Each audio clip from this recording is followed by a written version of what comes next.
I know what you're thinking. You're thinking, Rick, relax. We've already had our money's worth just seeing you. What? You're a legend. Shut up. Why is he... Huh? I'm not a god. Why is that? I'm just an ordinary guy, you know, going around talking to people. Sort of like Jesus. In a way, but better. Well, I've actually turned up, So humanity. What is humanity? What are we? Well, we've touched upon it there. We're great apes. Not metaphorically, we're literally great apes. We are 98.6% genetically identical to a chimpanzee. We're closer to chimps than chimps are to gorillas. We left our common ancestor about 6 million years ago. We have the same life cycle as any other animal, which is our parents mate, we're born, we grow, we mate, our parents die, all our friends die, and then we die. Now, my 7-year-old niece didn't like hearing that, right? But I said, you've got to look. I said, stop crying. I said, you're 7, you know, today. So...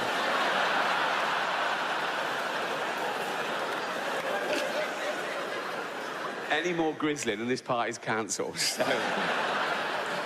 let's take the first of those, right? Birth. It's already an odd one for humanity because the human being is born before the end of its natural gestation period. And by that, I mean, because of our evolution, our brain is so big, we have to get that huge head out early. That's why the skull is in parts and supple, right? And then we have to carry on gestating outside the womb. That's why we're so useless. Compare us to other mammals, right?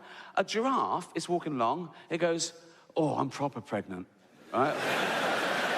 I'm gonna have a baby giraffe right here, right? Yeah, there it is. See you later, right? And the baby goes, Mum, can I get a... It's got to be fucking ready, right? We're helpless, right? Just think of that, right? 9 months, we're just growing in this perfect environment, just like that. Just everything's... It's like being a little Kate Bush video, right? And then suddenly, and you're being squeezed out of an hole near an arse. You're covered in shit, they're screaming. You go, I can't breathe. Someone goes, yes, you fucking can, right? That's the first 1 second of life on Earth. You don't know where you are. You can't choose where you're born. I was born in a place called Whitley Estate in Reading, right? Yeah, no, I wouldn't have chosen that. I'd have chosen Hampstead. I did choose Hampstead. It just took me 45 years to be able to afford it, right? Very different, my upbringing, you know, to how I live now. I know I live a privileged life now. Hampstead's ridiculous. Oh, it's a rarefied place, right? It's just like the grandchildren of poets and painters and me, new money, right? But growing up, it was tough. I don't know what it's like now, but in my day, my estate was really sort of rough and scary. It felt like wildlife. I was weak and vulnerable, right? And there was danger around every corner. The school I went to was on my street, and I ran there every day so I didn't get mugged or molested. And there weren't a lot of paedophiles in Reading because the murderers had killed a lot of them, but there was still a couple, right? I moved to Hampstead. Oh, my God, it's no crime. I saw a knife once in Hampstead. It was a palette knife. Just a bloke just painting, oil painting, in the middle of the street, broad daylight. No one was gobbing on it or calling him Bender. It was weird, right? So, I know my life has changed drastically, but it wasn't always like that. And the reason I'm telling you this, as a famous person, you sort of read about yourself, you know, gossip and, you know, Twitter and everything. And one thing kept cropping up, even when I was preparing for this tour, people saying, oh, he's out of touch. He's so famous, he's rich, he's mega rich. I am. I could have this place burned down for a laugh.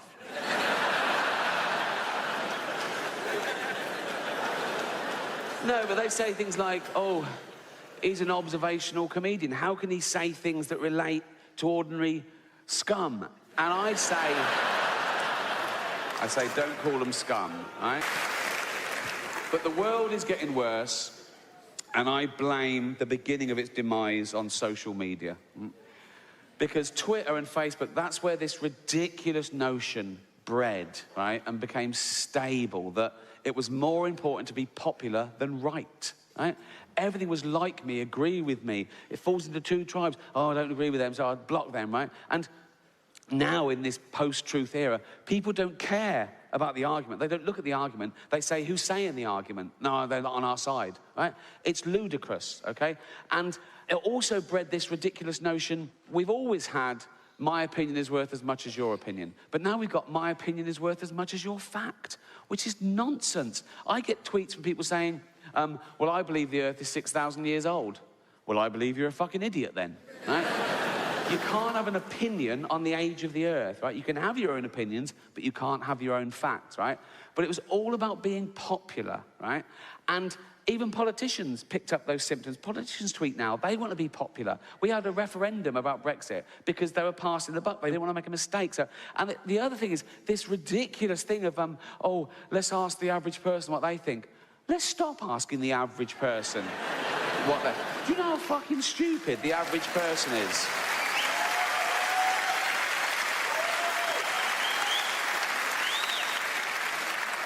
We still sell bottles of bleach with big labels on that say, do not drink, right? Let's take those labels off, right? For 2 years, and then have a referendum.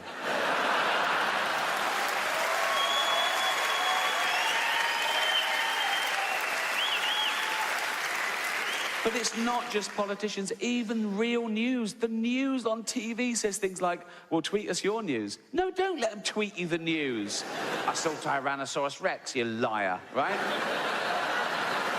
There was a big news story last year, right? It was about a terrible train crash. Now, the train crash had happened about a year before, and there was a big inquiry. And the results of the inquiry were published this day, and so there was an expert on the news, and he was saying, well, we've looked at everything, and we've decided that the speed of the trains on this particular line were a contributing factor to the accident, so we're going to slow them down a little bit, and statistically speaking, this should never happen again, right?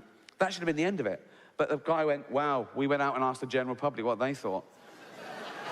So then there was 3 banal vox pops. The first one said, well, I already pay £960 a year, so I'm not happy, right?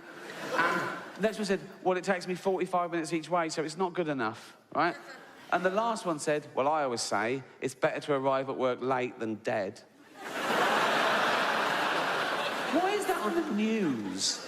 And when is that applicable in any situation? You know what I mean? You go, all right, Ted, you're in early. Ted? Oh, Ted. We've been through this. Remember I said I'd rather you arrive late than dead?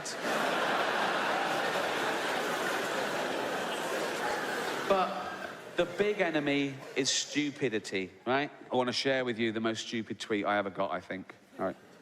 Now, admittedly, when I first got on Twitter, I pushed my agenda a little bit. I was an outspoken atheist, not because I thought I'd change anyone's opinions, but because I thought it was important to tell the other side, you know.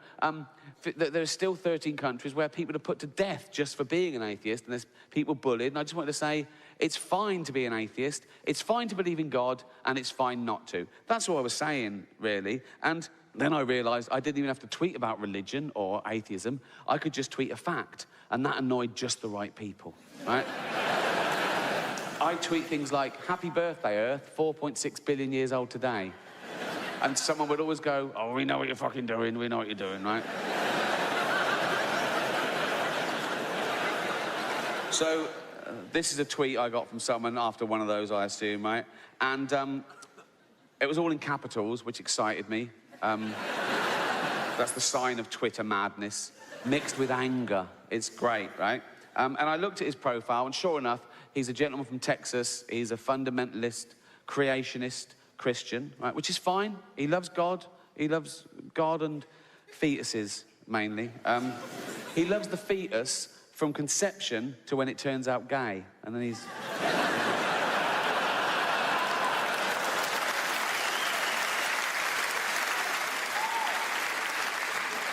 Right, so remember it's all in capitals. He's shouting at me, right? Best tweet ever, right?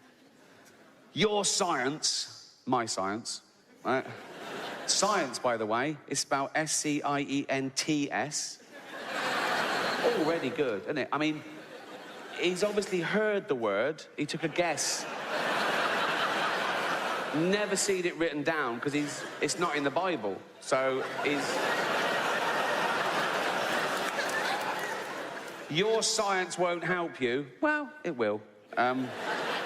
It's helping him beam this little message up to a satellite and down to me. Your science won't help you when Satan... Of course he believes in Satan. Why wouldn't he? He believes that God made the universe in 6 days. You're not going to say to him, do you believe in Satan? And he's going to say, bit far-fetched.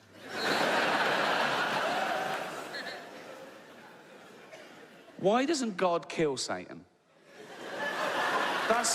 That's what I'd ask him. If I was wrong and I met God and I go, oh, you do exist. He'd go, yeah. I go, well, in which case, I've got a few fucking questions, mate. In fact, the first one would be, why did you make chocolate kill dogs? What's... mental.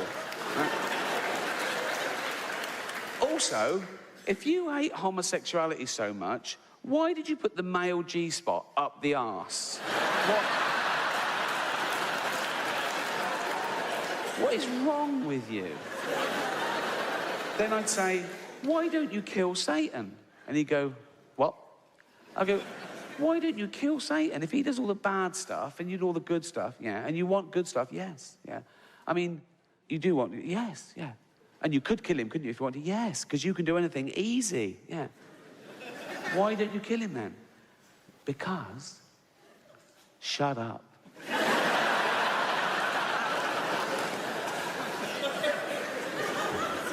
Your science won't help you when Satan is raping your British ass.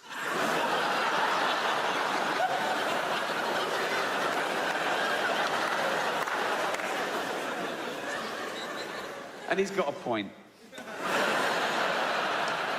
Because if I die and I find myself in hell being raped by Satan, science has pretty much let me down.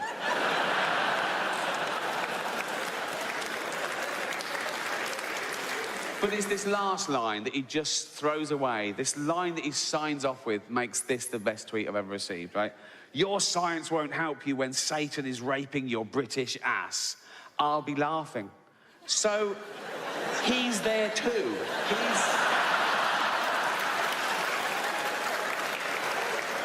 So he's a fundamentalist Christian who's lived his life by the Old and New Testament. He dies, he wakes up in hell, right?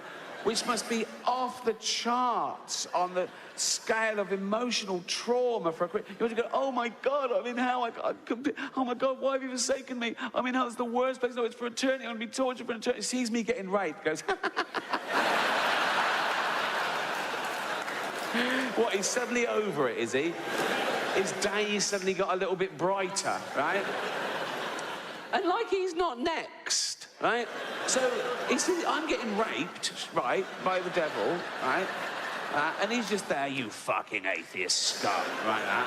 And I'm like, yeah, whatever, right? Because I mean, I assume it happens all, it's like an eternity, so I'm, yeah, whatever, go on your fear. I might say, watch your hooves on my testicles,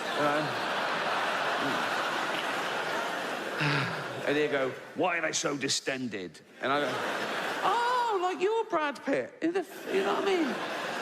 Sorry, are we talking or raping here? Can we... So he's like, you fucking atheist. He's probably bored, and he fucking atheist every fucking day, like that, right? And his little gargoyle comes up and he goes, Satan. And he goes, what? And I go, yeah, what? And he goes, there's a fundamentalist Christian up here. Fuck this. He'd be on him like a ton of bricks, wouldn't he? So I got that tweet, I loved it, and all I did was retweet, right?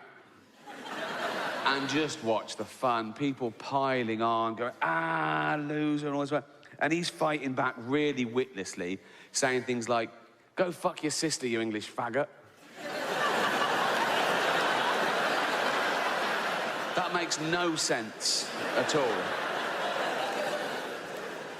And I forgot about it, went off, did something, came back. A few hours later on Twitter again, I think, oh, what's happening there, right? And it's still all going off, right? It's really funny. I'm laughing at all the replies, like people saying things to him, right? I'm scrolling down. There's one tweet just directly to me from this woman. She says, What, you find rape funny? No. What? No. What? Ricky Gervais find rape funny? No. Listen, what? Ricky Gervais find rape funny? No. Listen, everyone. Listen. Right? No. Right? So I said to her, no, I didn't tweet that. She went, no, you retweeted it. I went, well, yeah, just to show you he's an idiot. I just said, well, yeah, but you must find it funny. You must find it amusing. It's not, no, it's not a frivolous thing to be laughing. I said, well, no, I just, so I said, well, it's up to him, isn't it? They go, well, not really. So I said, well, it is up to him. He can do it. So now I'm arguing with quite a nice, sane person, presumably, who thinks this sort of thing's mental. But I'm fighting for his right to fantasize about me being raped by the devil. Right? Because I'm so conscious of freedom of speech. What a topsy-turvy world, right? Although her opening gambit annoyed me a little bit as well, because she did that thing that people do. She said, she didn't say, what, you find jokes about rape funny. She said, what, you find rape funny?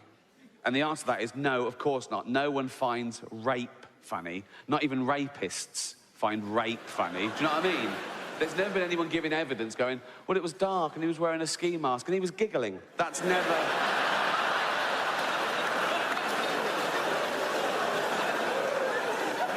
So I sent back, do you mean jokes about rape? She said, yes. I went, depends on the joke. Fucking does. No, it does. I was going, no, it does. It does. Depends on the joke. I said, of course it does. It's about context. It's about the content, right? I said, what do you mean by a rape joke? And she said, even a joke with the word rape in it is unacceptable. I said, that's ridiculous. It depends what the joke is. I said, and I tweeted that clip of me in the office going, I think there's been a rape up there. Right? And everyone gets that because of the context. And the target is a middle-aged man who's so narcissistic, he'll say the most horrendous thing to get attention to win a silly game. So you have to understand the joke and where it's going and where it comes from. And I said, some jokes don't punch up or down. They don't punch anywhere. They can just be a little pun, a silly play on words that don't really mean anything, right? And the example I gave was a joke that went around when I was a kid. Even adults told it, right? I tell you, it was a woman goes running into a police station. She says, help, help, I've been raped. And the policeman says, do you mean raped? She says, no, there was a bunch of them. Right?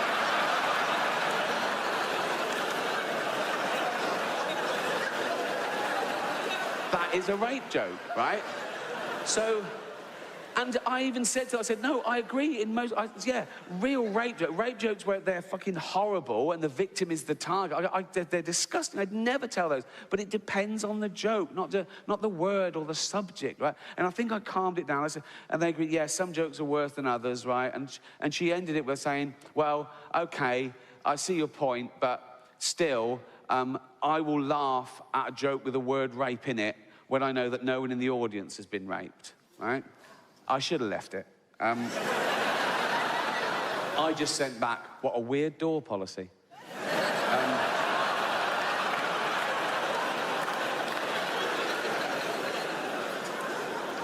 It's rubbing salt in the wound, isn't it? You turn up to a comedy gig, you pay your money, then someone says, oh, before you go in, love, can I just ask you a question? Yeah. Have you ever been raped? I have, yes. You can't come in. What? Why? There's a lady who says she won't laugh if you're in. Come on, off you go, right? I've always wanted people to know they can laugh at bad things without being bad people. And I think it's my upbringing. As I say, I grew up in poverty with nothing, right? But the point was to pay your way, then have a laugh. That was the men. The women carried on working, obviously. But it was my older brother, Bob, who was about 11 years older than me, and it was him who I first saw making these dark jokes right in the bad situation. While the bad things were happening, he was making jokes about it, and people were laughing, and I realised, oh, he's healing them. That's what comedy's for. That's what humour's for. It gets us over bad stuff, right? A typical Bob story. He once spent an hour in the pound shop in Hayling Island just asking the cashier how much everything was. Just to see if he could break this poor man's will. Right? And Bob was the first person I saw answer back to authority, and the first authority you come across are your parents, right? And he'd have an argument, he'd get in trouble, he'd get sent to bed, right? But I thought, no, he won the argument, though, right? And he teased my mum, and... So my mum was a typical working-class woman, I think, in that, as I say, we lived in a shitty area, right? And most of the houses had, like, a bit of mud and a stolen bike and fence posts missing. She mended the fence, she turfed the garden herself, she painted the step, because she thought if it looked respectable, we'd be respectable. So it was about reputation, I guess. And so Bob would send her postcards that just read, "Is that paedophile postman still reading your mail?" And she'd take it and she'd go in and she'd be horrified. And she'd call Bob and go, "Bob, he saw it this time. You've got to stop doing that."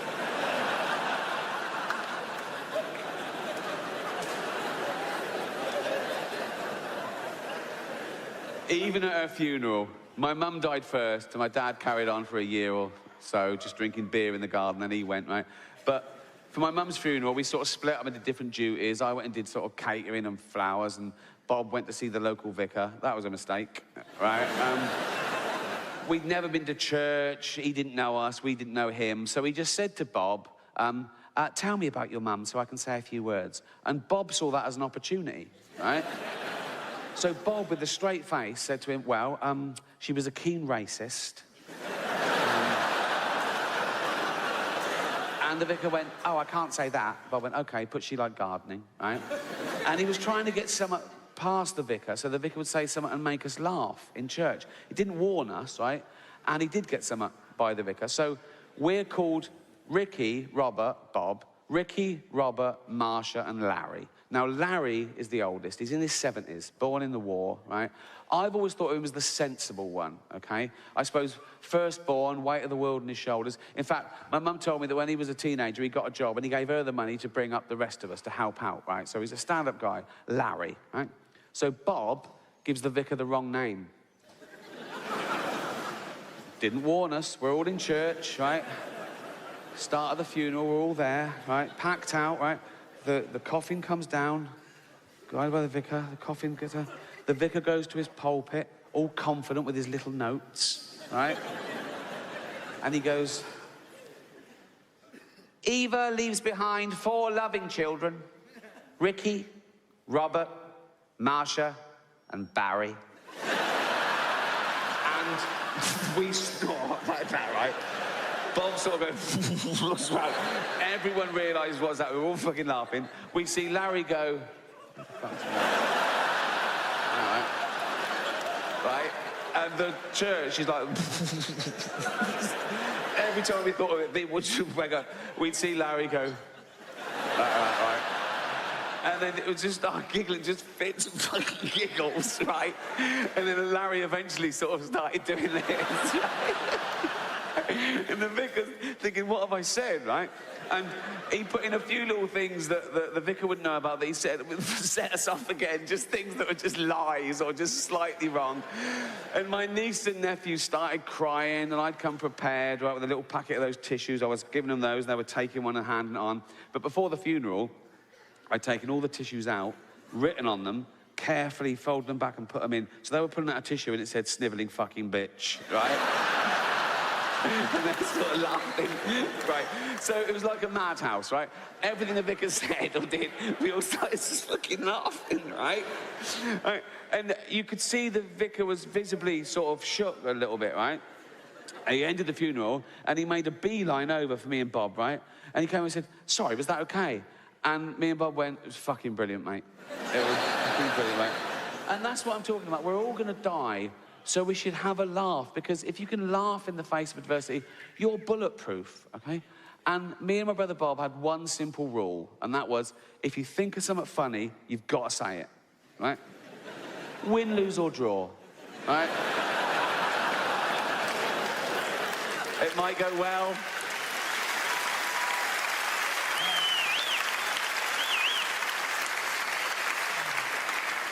It might go badly, but you've got to say it. And bear that in mind as I leave you with this. Right. So, we're all in the car one day, right?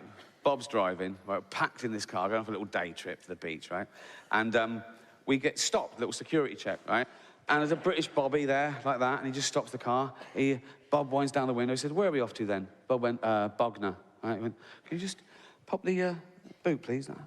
So he looks there, looks in the boot like that, yeah, goes back up to Bob's window, gets that mirror on a stick thing, and he starts just looking under the car like that.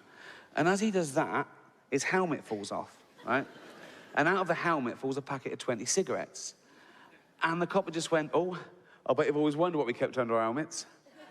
And Bob went, I knew it wasn't fucking brains. So, I've learnt my lesson. No, I have learnt my lesson, and that's why I'm going to be woke from now on. It's about time. Well, I'm sorry. Well, I am woke, and now I'm woke, the first thing I've got to do is change my Twitter bio. Because at the moment, it's like a list of the shows I've created. But now I'm woke, I've got to pop in the word anti-fascist. So people know I'm not a fascist, because that is a big problem at the moment. People come up to me on the street and they go, Rick, have you been imprisoning journalists? I go, no. They go, oh, interesting. They go, have you been gassing Jews? I go, no. They go, well, pop it in your bio then, you silly cunt.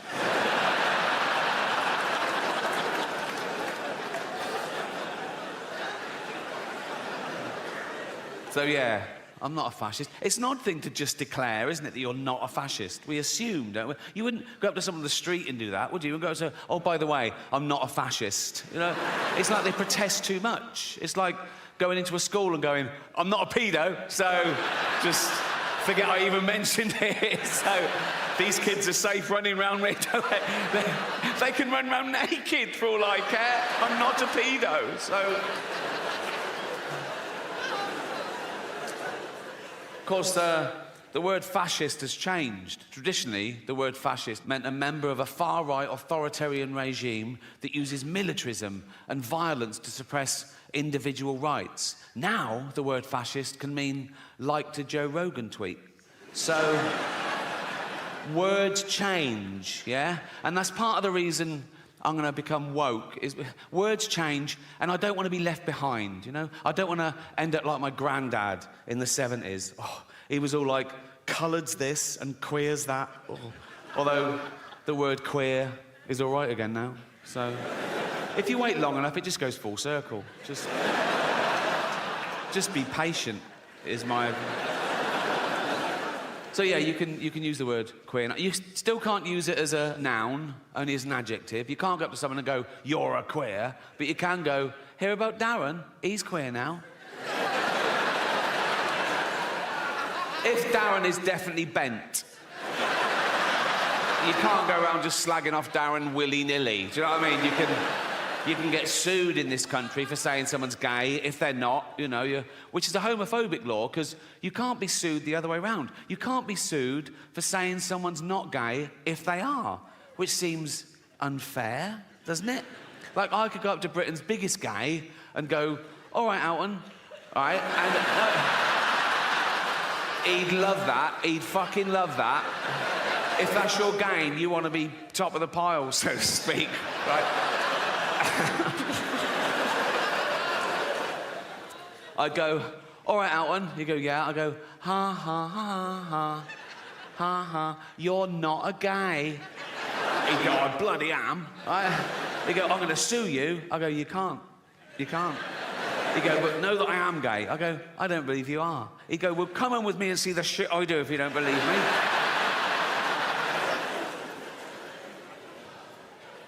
Of course, the word queer has changed. Again, traditionally, the word queer used to mean someone who was attracted to the same sex as themselves, a gay man. Right? Now, the word queer can mean a straight man who wants some attention. I'm all queer now. Are you? Yeah, I'm right queer now. I am. Are you? Yeah. What about your girlfriend? Yeah, she's queer and all. We're just two queers queering each other up. Suck a cock? Nah. No, didn't think so. I'm not that sort of queer. What sort of a queer are you? Dyed my hair blue. So did my grandmother, and she fucking loved cock, so... what are we saying? I have no evidence for that. We never had that conversation. So this show is called Armageddon, and it's all about how I think humanity might end, because there's a long list of possibilities, you know. We're on a precipice, you know. It could be anything from global warming, the rise of the pandemic, you know, nuclear war, our own stupidity, basically. Because we are getting more stupid as a species, no doubt about that. You can now do a university degree course in Taylor Swift. How fucking low academically can you go? There's an institute in London called the School of Flower Arranging. I went past it, I couldn't believe it. School of Flower Arranging. I looked in, and there's people having lectures. Flower arranging. My mum used to pick flowers every day from the garden, cut flowers, put them in vases around the house. At no point did anyone come round and go, what unqualified cunt did these?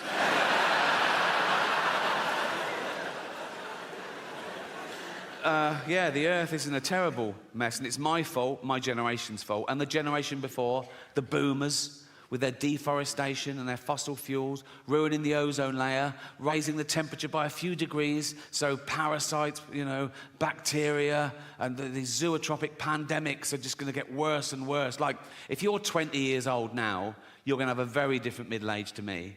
I've had the best 60 years of civilization, right? But if you're 20 now, in 40 years' time, you're going to be in your house wearing a mask, crying. Like you do now over jokes.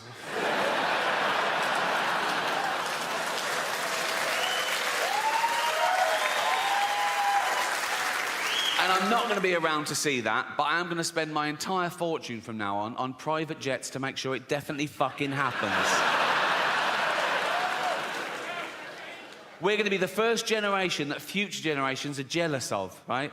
Because we had it all, and we're using it all up. We're using up all the fresh water. We're using up all the fossil fuel, right? Usually you look back in history and you feel sorry for it. You go, oh, how did they live like that? Oh, how did they get around? No indoor toilets. I've got 9 toilets in my house. And sometimes I just run around flushing them for a laugh. Like that. Just so that in 40 years' time, Greta Thunberg has to shit out of a window. And who cares? If humanity was wiped out today, the Earth would return to a paradise in a few hundred years. If we lose bees, we're a desert forever. We're not that important. We're just one species of narcissistic ape. And some people on social media get annoyed when I say we're apes, you know, religious types, Americans. One bloke said to me, speak for yourself, dude, I ain't no ape. And I sent back, well, you are, because we're all apes. He went, nah, what's a gorilla ever done? We've walked on the moon. I sent back, what do you mean we? You've done fuck all. You've spelt moon wrong. It's weird, isn't it, when people take credit for the sort of rest of the species, because that's what's pushed civilization forward, you know, a few geniuses along the way. Like, there's 8 billion people on this planet. Most of us do nothing. We eat shit and die. Like, if there was a meteor heading towards Earth to definitely destroy it, 4 billion people would get down on their knees and pray to their particular god, and a few hundred scientists would work out how to get Bruce Willis up there to stop it. It's an odd concept, praying, for me. I can't work out how God decides. All those people praying at once for different things. Is it like best idea wins? Or is it a democracy? Like he puts things at each issue, he goes, right, votes for and against, you know? If it's a democracy, we're in trouble. We're a tiny nation. Like, next time there's a flood warning in the West Country, if we're all going, oh, I hope everyone's okay. If the whole of China is going, yeah, fuck Bristol. There's a billion of them. More about China later.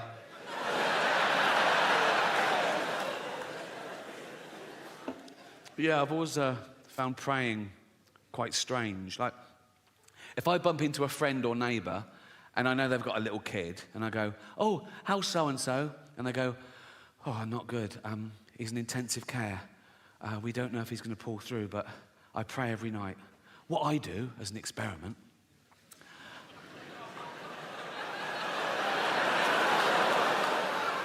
I go home and I pray twice that he doesn't make it. I don't do that. On a serious note, I've been doing a lot of video messages recently for terminally ill children, and only if they request it, obviously. I don't burst into hospitals and go, "Wake up, Baldy." Look, me twerking on TikTok. Look. No, I did a lot through the pandemic, presumably because they couldn't even see their own family. And it's through Make-A-Wish Foundation. Do you know the charity Make-A-Wish Foundation? They're great, and they give these dying kids their, like, one wish. And if it's me, I always say yes. And I always start the video the same way. I go, "Why didn't you wish to get better?" What, you fucking retarded as well? I don't do that either, okay? These are all jokes, all right? I don't even use that word in real life, the R word. You just used it, Rick. Yeah, in a joke. That's not real life, is it? I'm playing a role. You sounded pretty convincing. Yeah, because I'm good. You wouldn't level that accusation at other art forms. You wouldn't go up to Sir Anthony Hopkins and go, "Oh, I saw you in Silence the Lambs. You a cannibal, are you?" No, I was playing a role. Oh, seemed pretty convincing. Yeah. It's good. And I'm good, and that's why I do things well. Imagine if I came out here and did things not very well, so you knew I was joking. That'd be fucking retarded.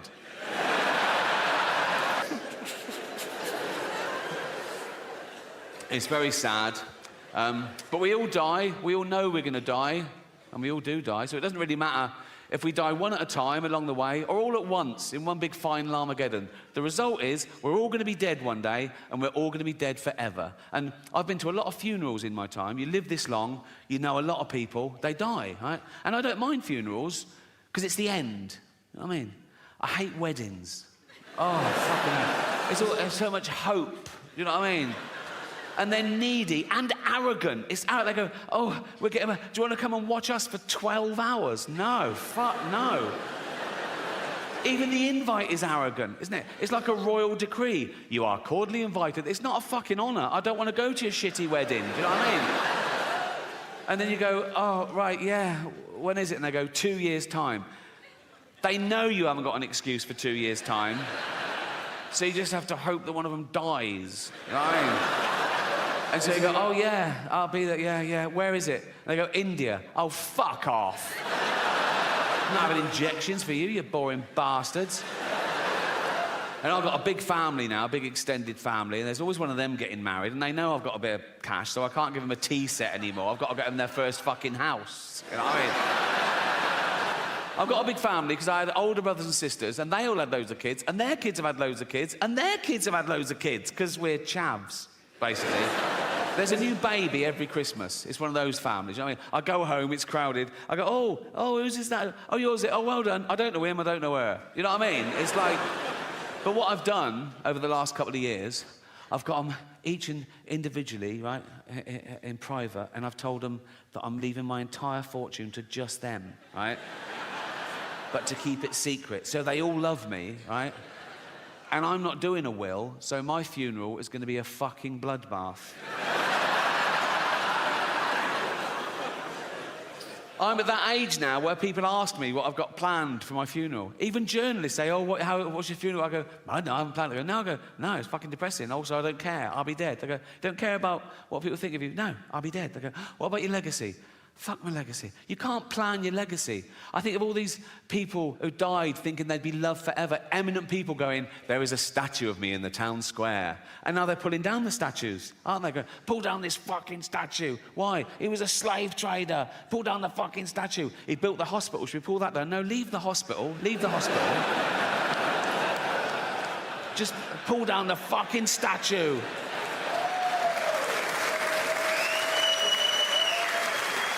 Pull down the statue and dump it in the canal. He built the canal as well. It doesn't matter, just pull down the fucking statue. I don't think you should whitewash history. If you find out something new, add to it. Like if there's a statue and it's got Lord Whimsy, trader, philanthropist, add bit racist. Or one of those blue plaques on a house, go, "Sir Robert Spuke lived here. Author, poet, pedo."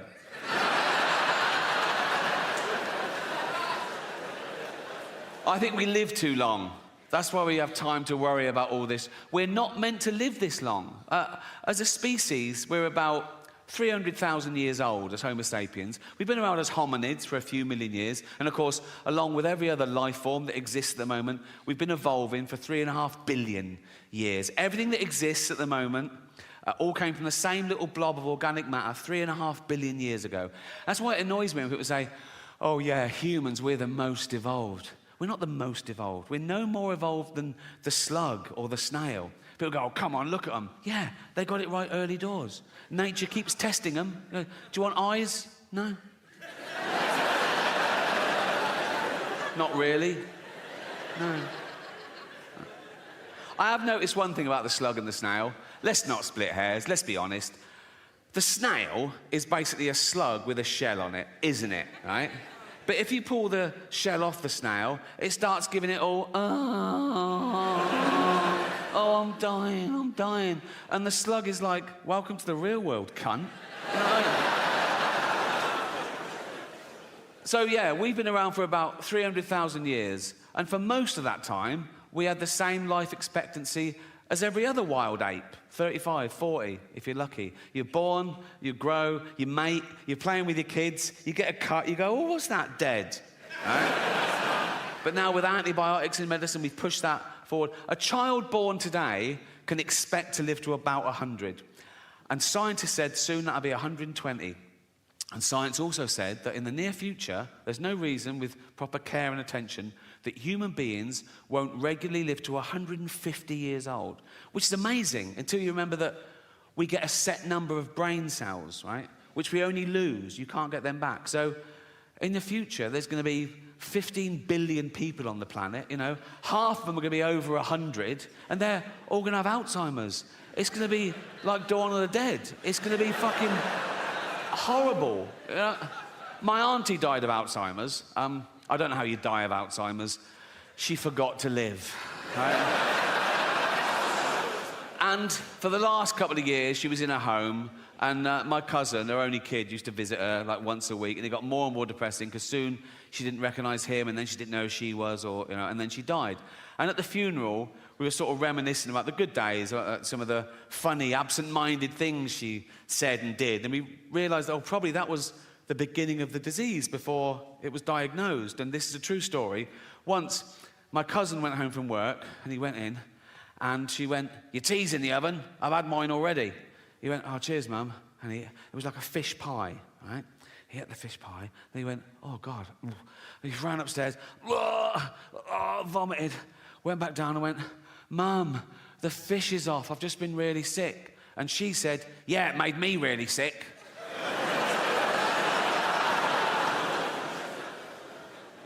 I've been looking into infant mortality rates recently.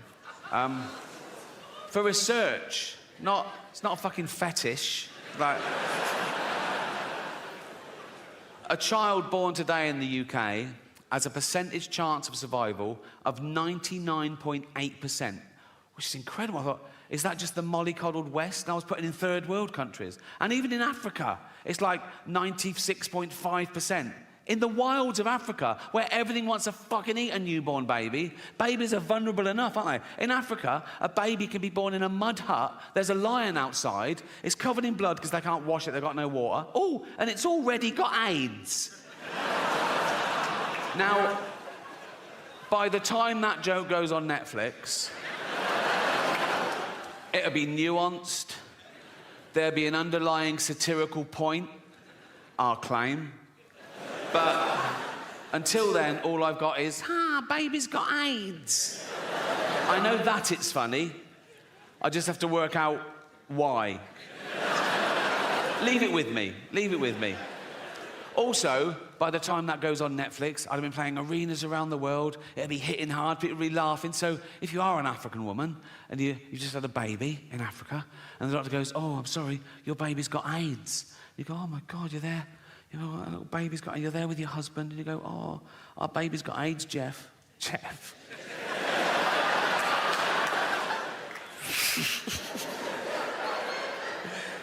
I know, Tracy, I'm got it too, darling. Our baby's got AIDS. Oh, should we watch some comedy to cheer us up? Yeah. What, Netflix? Yeah. What, Ricky Gervais? Duh. Yeah. And they're sad that their baby's got AIDS, but they're sort of laughing along. Ah, Armageddon, ha. And it gets to that bit, baby's got AIDS. And she goes, oh my God, Jeff, why are they all laughing at us and our baby with AIDS? And Jeff goes, well, they're not laughing at us per se. She goes, well, they are. They've named us and everything. They're literally laughing at us in this bit. And Jeff goes, yeah, but we're a fictional couple with a fictional baby with AIDS. Anyone offended by that is a fucking moron. And then he goes, and at least he didn't do the accent. So... And then she goes, yeah, but only because Jane begged him not to. It's funny because it's true. Oh, I miss the local pedo. Don't you? There was always one, wasn't there? Outside the school, you'd be with your mum and she'd go, look, there's a paedophile. Because he had the uniform of the pedo. You know what I mean? You could spot old bloke, bald on top, long down the side, like that. And I'll go, that's a dirty pedo. Say hello, hello, hello, like that. Dirty, look, that's what a fucking pedo looks. Dirty fucking paedophile, right? That's what they look. If he touches you, we'll burn his house down. It was a good system, you know what I mean? But then Michael Jackson comes along and he breaks the mould, doesn't he? Because he's not an ugly bloke outside the school. I'm not saying Michael Jackson definitely was a paedophile. No one knows, only Michael and all those people he paid off. All I'm saying is that kids loved Michael. Kids loved Michael just to look at him, like a little Disney cartoon, wasn't he? And then his voice, hello, you know, that... Oh, Michael Jackson go up to any kid he wanted. Probably not like that, didn't he? Probably like that. That's another thing. Kids would go, there's Michael Jackson, but he's going away from us. He wasn't. He was going towards them. But people don't care, because he's so good. Right? He's so good. He's so popular as well. I think if he'd have lived to stand trial, he'd have beaten the rap, because everyone loves him. And he'd be so vulnerable in court as well, wouldn't he? He'd be there like that. And the judge would go, Michael, did you fiddle all those kids? And he'd go, hee. Judge would go, get out of here, you scam. Go on. I promised you more about China, and this is an amazing statistic, okay? This is true. Look it up, right? In China, there are 10 million Chinese paedophiles. 10 million Chinese paedophiles in China, and there's not enough kids. Because they've been restricting the birth. There's all these poor pedos, and they're going, where's all the fucking kids? Like, you know, fuck me, we're having to double up here, and I just thought of a joke then, I can't do it. It is actually too offensive. Okay, all right, I'll do it. But remember, you can't choose your own thoughts, okay? And I just had this thought, right? Chinese paedophile goes up to a little Chinese kid and he goes, do you want a puppy? And the kid goes, I'm not hungry.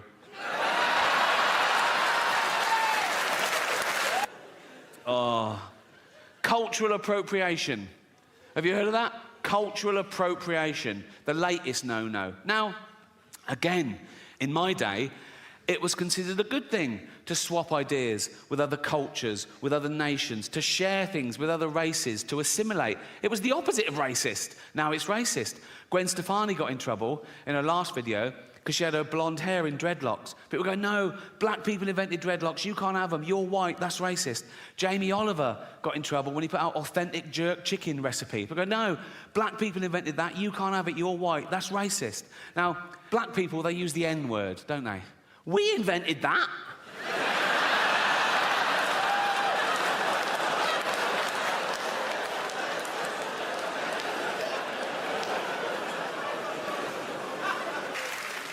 That's the one, isn't it? That's the one. Listen, I know white people are the worst. I know that. That's why no one likes a fucking white middle-aged man anymore until we need a boiler fixing.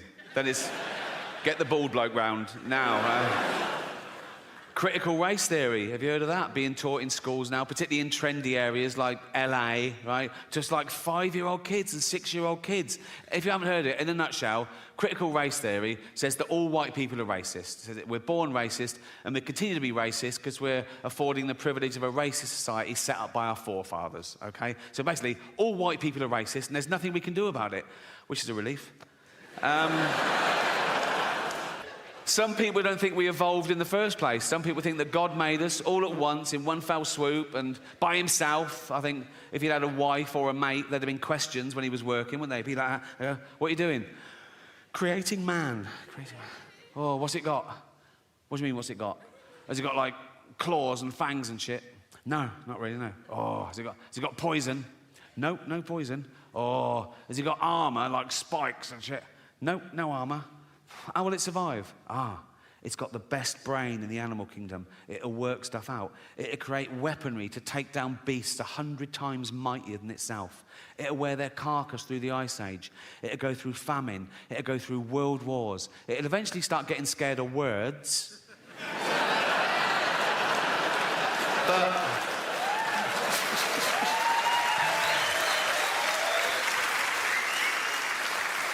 for 10,000 generations, it'll be top dog. Oh. What are they? His testicles. Oh. What are they for?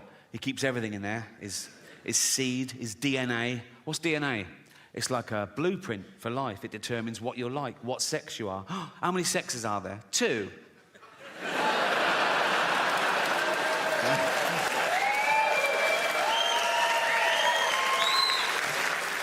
Also, that's where he keeps his testosterone, so he's fucking well hard, right?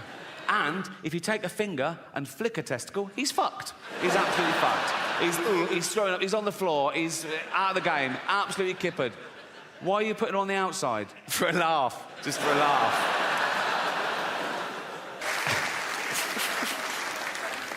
Space travel, the last-ditch attempt. When we fuck this planet completely, can we leave its dying husk and move to a new one and start again? I don't think so. Not in my lifetime. Probably not in yours. You know, it's like the closest one, the only one viable, is Mars, and that's 9 months away on a rocket. Right? It's got no atmosphere, an average temperature of -70 degrees. How's this for irony? Scientists are working out whether they can detonate nuclear warheads in the crust to release the frozen water to cause an atmosphere and get a little bit of global warming going. I mean, I don't know. It's only billionaires have got enough money to waste on exploration. There's nothing out there, you know. It's like, now you can do space tourism. Have you heard of that? You can pay $150,000. They shoot you into space for an hour, and you float around going, I'm in space.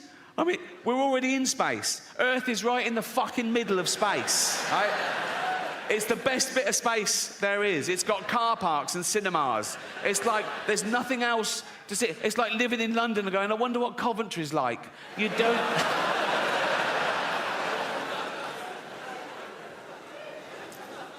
But I'm optimistic. I am. I think people care about the planet deep down. I think it's just that most people on the planet don't realise that most people on the planet are destroying the planet. Most people don't realise that in my lifetime, we've wiped out 70% of all animal populations.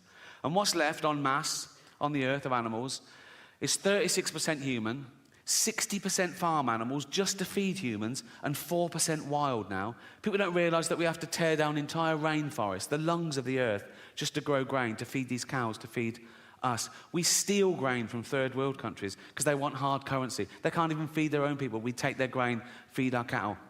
Meat eaters. If you eat meat every day, if you gave up 1 day a week, we'd feed another 100 million people. But I think people care. It's out of sight, out of mind. Think of the animal that most people know, their dog. They love their dog. They wouldn't let anyone hurt their dog. And a dog is a cow, is a sheep, is a deer. People love their dog so much, they won't even watch a fictional thing where a dog gets hurt. And I get that. There's a website, it's a real website. It's called doesthedogdie.com, right? And it was set up because people would watch a film or a program with a dog in it, and something would happen to the dog, and they'd turn it off. It would ruin it for them. It would ruin their day, right? So this website was set up. You could go to it, you could put in any film or TV show and ask, does a dog die? And someone would answer you, no, or whatever. And it's become a thing for anyone's phobias. Anything you don't want to see in a film, you just look up the film and they answer your question, right? So I looked up one film on here, Schindler's List.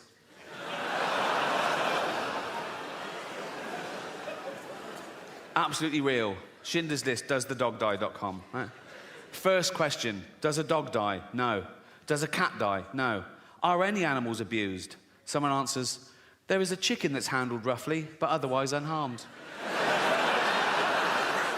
Now, I love animals more than anyone I know, but if I was Jewish, I'd be slightly offended by this avenue of questioning. Imagine that in real life. Imagine someone says, oh, yeah, my grandparents were murdered by the Nazis. You go, oh, what happened? Oh, they were dragged from their house and sent to the gas chamber. Oh, was a chicken hurt? What?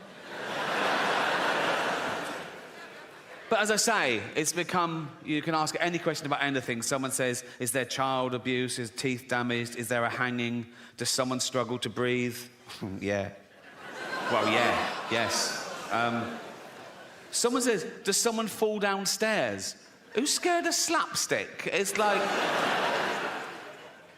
Anyway, so this website was founded in 2010, so it's run about 13 years, right? And the later questions start reflecting the times we live in now, and they get more and more fragile and narcissistic. These questions were asked this year. Check it out, Schindler's List, right? Someone says, are there any fat jokes? Would that make this worse? Well, imagine the real thing. Imagine I'm in a concentration camp, right? I'm naked, everyone around me is naked. We've got a commandant herding us towards a gas chamber, and he goes, move it, fatty, right? And I go, rude.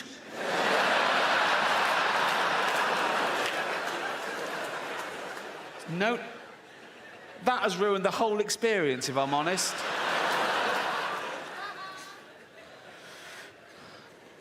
Someone asks, is there hate speech?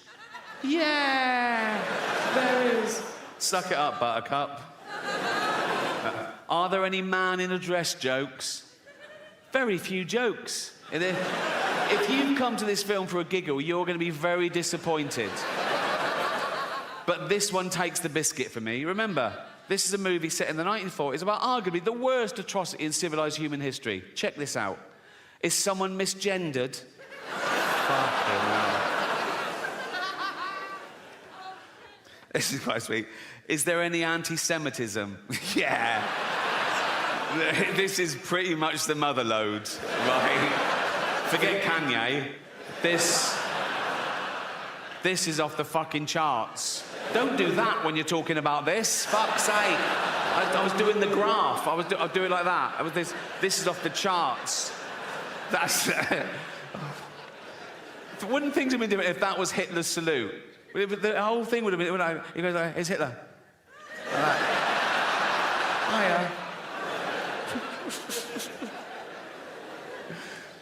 This is interesting. Does it have a sad ending? Right? Someone says yes, and then someone else says no. And I thought about it. No, but then I remembered, if you've seen the film, if you remember, when the story sort of ends, Spielberg then tacks on a real bit of footage where he gets real-life descendants of people murdered in the Holocaust, and he films them coming into a Jewish cemetery, and they each leave a stone on the grave to represent their family members that were murdered, and it builds up, and it's very moving. And so I think I get the ambiguity. Does it have a sad ending? Yes, in the sense that 6 million Jews pointlessly lost their life, but no, in the sense there was still enough left over to build a little rockery. So...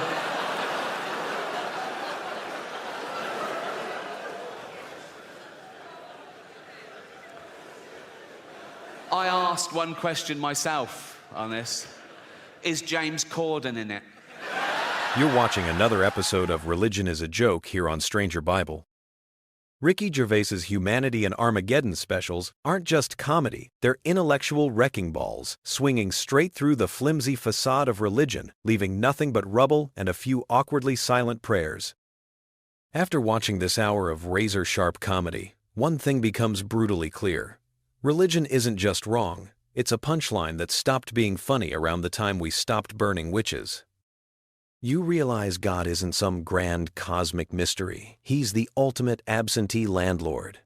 Science shows up with cancer-detecting dogs and AI that can write poetry, while prayer is still stuck on read for the last 2,000 years. Faith? It's not noble, it's intellectual surrender. Believing without evidence isn't devotion. It's refusing to grow up. And the punchline? Reality doesn't care what you feel is true. Spoiler alert, unicorns aren't real, and neither is divine intervention.